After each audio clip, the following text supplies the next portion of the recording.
lokaci ne na tashi hankali na da na shirin da unguwa da abinda za ka gama alhaji na gama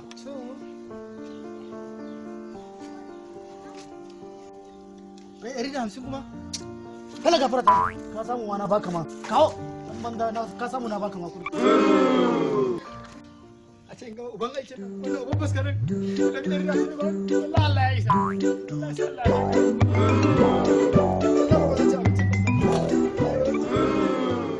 No English. Yare lafiya ko master? Kai, kaga wani yayi bacci ya bar abinci. Kai. lokaci ne na tashi hankali na da na shirin da unguwa da abinda za na hada. Wallahi daga wannan da ake fuskarar nan. Wallahi daga wannan